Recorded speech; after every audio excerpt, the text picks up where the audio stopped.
Thank you to the organizers for the invitation and for this conference. I'm having a blast, so I'm sure it will continue to be so. So yes, let me tell you a little bit about some of the opportunities that cosmology presents for dark sectors. Interesting, complex, rich, phenomenologically speaking, dark sectors. So perhaps this is I'm a theorist, so there's going to be a lot of duels here. So this is a summary slide about the status of dark matter, perhaps, in a few words. We know it exists. There's lots of evidence for it, all of it gravitational. In all likelihood, we need some new kind of matter, as opposed to a modification of existing laws of nature. We probably need particles beyond the standard model of particle physics. And unfortunately, all the searches so far that are relying on non-gravitational interactions have been unsuccessful. So the picture, the consensus picture, is that one of two sectors, one of very interesting, rich, complex sector, this visible sector with standard model particles and protons and electrons and neutrinos, photons, and 1, 2, 3 families, gauge interactions. In a dark sector, which has dark matter, and that's it. And it talks to us gravitationally, and that's all we know so far. But what if there is a dark sector where dark matter is one of many particles? There was a question, so I was very, in the poll, I was hoping to see the results, but okay, fine. Maybe there's other dark stuff. Maybe there's dark interactions between this dark stuff and dark matter. So the first question you may ask, who ordered that? Why are we even bothered about this? So this is called dark complexity, or at least has been called like that in the Snellman's process. There are several reasons. Top-down reasons. Rich complex sectors, we have talked to each other a lot than they talk to us, visible people, is from the top-down you can have symmetry considerations beyond standard model physics that require this, such as in the twin Higgs mechanism, or even just in the heights of theory like string theory. Different compactifications can lead to extra interactions and extra particles that are different from us and they don't talk to us that much. And from the bottom up, well, we are 70% of all the matter in the universe. We are very rich, so why not the other 83%? It could be very well possible. Now, there is maybe, perhaps, if you squint a little bit or not, tensions in cosmological data that may actually end up being resolved with dark sectors or complex dark sectors beyond just the cold dark matter paradigm. There's a lot of exciting experiments coming up. Some of them are currently taking data. Some of them will be, hopefully, in the future. And they may see something new. And perhaps the most compelling reason, I think, to look at complex dark sectors is that they might just be there. So leave no stone unturned. So how to begin? If you start to move beyond cold dark matter, the simple mechanism paradigm here, then there's a lot of uncharted territory. So perhaps the approach to this should be just start with the simplest things. That's perhaps the best. Search for templates, little things that the standard model has that are ubiquitous, that are everywhere, that may be replicated or applied in a dark sector. You don't need to reinvent the wheel. There are particles that have mass, and there are massless particles in the standard model. Maybe something like that is happening in the dark sector. There are almost inert particles. There are particles that interact a lot in the standard model. Maybe something like that is happening in the dark sector. So perhaps, as Hong-Wan mentioned, the simplest, dumbest, and therefore perhaps very likely to be true, at least if you ask me, is that thing that you can do is to add a new kind of particle that is relativistic, very qualitatively different from the cold dark matter scenario. This is dark radiation. It is parameterized by this delta and effective thing that tells you the number of effective neutrinos that correspond to this amount of dark radiation. It depends on the temperature of this dark radiation and its degrees of freedom. Future experiments, hopefully, if they happen, will be able to detect delta and effectives of order 3%, which corresponds to 1 degree of freedom decoupling from the standard model at above the electroweak scale. So this is very exciting stuff. There has been a revival on dark radiation over the last few years. Yours truly worked on this. Self-interacting dark radiation with my colleague and friend Gustavo and Nikita Blinov have looked at the possibility of what are the differences between dark radiation that talks to itself, it's self-interacting, or it's free streaming. And as it turns out, the physics on this, on the CMB, is different. And as one of the nice things is that the usual bands that you're used to from free streaming dark radiation get lessened, or get loosened rather, and you can have order 1 larger amounts of dark radiation as well. And again, I want you to look at the dates here. This is very recent work that people are still talking about this simplest thing that we can pick up from the data. Perhaps the next simplest thing that you can say is, okay, if I have dark radiation, maybe it interacts with itself, maybe it doesn't. Maybe it interacts with the dark matter. And that's the next simplest thing. And generically, what happens is if you have dark radiation that has a pressure, it's relativistic, and it communicates that pressure to the dark matter. So generically, again, it ends up preventing structure or forming of structure to some level. Very recently as well, people have discovered that this has, they have quantified a little bit more the impact of these interactions as well on Sachs-Wolf effect and on CMB peaks. Once again, look at the, this is last month. People are still actively considering the next dumbest thing and how it can show up in cosmological observables. So here's my cartoon of what dark matter, dark radiation interactions look like. It's an attempt at a Feynman diagram with dark radiation particles here in the propagator and maybe external particles over here. This is my cartoon of the formation of structure. You have dark matter over densities that are clumping. The Hubble friction starts to prevent their clumping, but they eventually fall if you have dark radiation that exerts pressure on the dark matter, so that tends to wash away some of the structure. So, and here's a plot where you have, generically you will have matter power spectral suppressions that are very different depending on the kind of interactions that you have. The details are important. These are two models that involve interactions, and they give you different suppressions. And again, look at the dates. These are people still working and thinking about this. Now, no, we know that lambda cold dark matter does a very good job. Cold dark matter is preferred because it's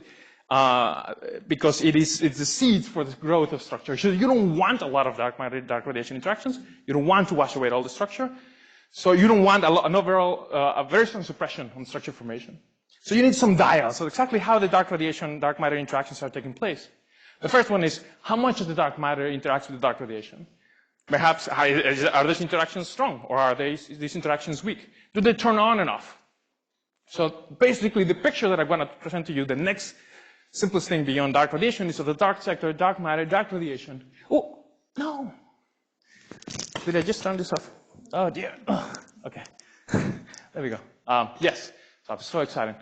Yes, so the next thing you can think is dark radiation then. How much of it do you have? Is it self-interacting or not? The interactions with the dark matter, represented by this momentum exchange rate, gamma, how much does it interact? With how much dark matter does it interact? Is it strong interacting? Does it turn off? So there's all these basic questions you can ask. I'm going to focus on the first two, the ones in the middle, as little dials, little templates that you can think about dark matter, dark radiation interactions. So perhaps the simplest thing is strength. Typically what you have is a momentum exchange rate between matter and dark radiation, simple power law coming from cross-section, interaction cross-section, and the number density of dark radiation. And we call it strong interacting if the interaction rate is faster than the Hubble expansion rate, and weak interacting if it's below the Hubble expansion rate. At some point there's a decoupling, right? And this impacts structure in different ways. And this is the simplest thing you can have, a power law. So this is basically how you do this. Now, usually you can actually build models, straightforward, simple models, where this is a little bit different. At least during radiation domination with the Hubble scales like temperature square, you could have interactions that are consistently strong all the time during radiation domination, or consistently weak, but they don't drop fast below the Hubble scale during radiation domination if you have a T-channel exchange with a light particle. So basically you have parallel lines in these different rates, and those have different impacts on the matter power spectrum. So for example, in the case of weak, consistently weak, but they don't drop interactions, like a non-abelian dark matter dark radiation model, you have a very gentle logarithmic suppression on the matter power spectrum. If you have consistently strong interactions with only a fraction of it, you have a more abrupt step-like suppression on the matter power spectrum. So perhaps futuristically, if we're able to take out the linear matter power spectrum from the observables to a sufficient level of precision, you can find out what kind of interactions you have. Now the next dial I'm going to be spending a little bit more time on is, can you turn it on and off again? So the interactions can shut off if you just wait long enough. If you have one of the particles or the couplings disappear from the interactions between dark matter and dark radiation, or if the dark matter turns into a state that is neutral into the dark radiation and it suddenly doesn't see it. So here again, this is the standard picture where you have a power law. You just wait long enough and it goes from strong to weak. Now you can have a broken power law where something happens. For example, the particles can disappear. The external legs of the mediator turn weakly coupled in some way. So that means that the cross-section of the number densities go away. Or perhaps the dark matter becomes neutral and then you stop having this cross-section. So this is different ways to turn on and off. And I'm going to be giving two examples of this. Where there's a particle disappearance and you stop having these couplings, or where there's dark matter becoming neutral.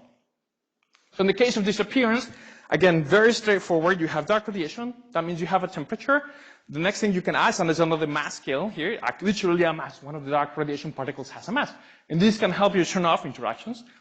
You can have a mediator that is heavy compared to the typical energy exchange in the interactions. You could have the dark radiation particles fall off the bath, a la freeze out. You have particles annihilations or decaying, and they just go away. And they're not there anymore in the dark radiation.